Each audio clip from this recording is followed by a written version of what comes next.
Hello everyone! Welcome to our YouTube channel. So for today's video guys, sasakay tayo ng carousel. So dadalhin namin kayo ni Lucas sa carousel. Charis! Anyway guys, after pala namin sumakay ng carousel, sobrang hilo ko talaga dyan guys. Paano kami manalo dyan guys na nahihilo pa ako, diba? And pati si Lucas, so diba tingnan nyo, hindi niya nabatoy ng tama yung kaniyang tawag nun ng goal. Anong tawag dun guys? Hindi ko kasi alam kasi kailangan meron kang bola tapos batuhin mo yung parang lata dun sa may harapan. Actually guys, marunong na pala akong magbayad in German. Charis!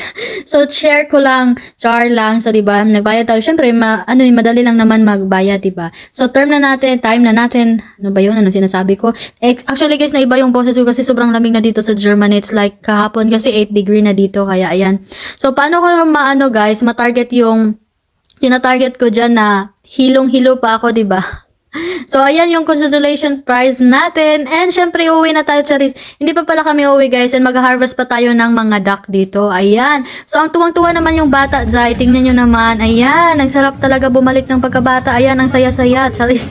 Nag-harvest ako ng ganyan, guys. 15 ducks. And then, equivalent ata yun. Aywan ko anong equivalent ng points na yan, guys. Basta. Kasi yung favorite color ko pala, guys, is yellow. So, ang ginawa ko, guys, puro yellow yung kinuha ko. So actually sa guys, sa larong yan, wala namang matalo dyan guys kasi 15, binayaran mo yung 15, may makukuha ka talaga na.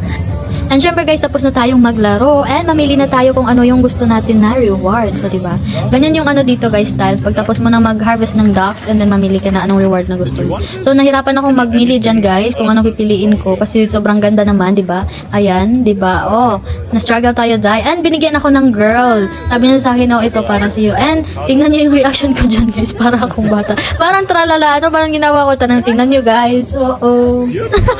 Sobrang tawa nila dyan sa akin guys. Yung parents ni Lucas at saka yung mga friend ng parents ni Lucas. And after namin dun guys, syempre mag-celebrate tayo dahil kasi anniversary nga dito sa place ni boyfriend.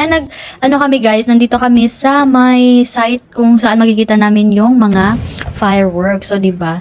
O diba ang ganda Zay? So ngayon ako nakakita ng fireworks or sa personal charis. Syempre guys, meron namang fireworks dyan sa Philippines Kaya nag-celebrate kami dito. And syempre guys, ang ganda ng fireworks, diba? Makikita mo ng malapitan Zay, diba? Actually, ang nag-video pa nito guys is yung father ni Lucas, diba? Supportive yan sa vlog natin Zay. And nakakatuwa, diba? And this is the end of our video guys. Thank you so much for watching. Hope you enjoyed it. And I just want to thank to all who always watching our vlogs guys. Thank you so much. Thank you, thank you, thank you. So, bye-bye. See you on the next vlogs guys. God bless.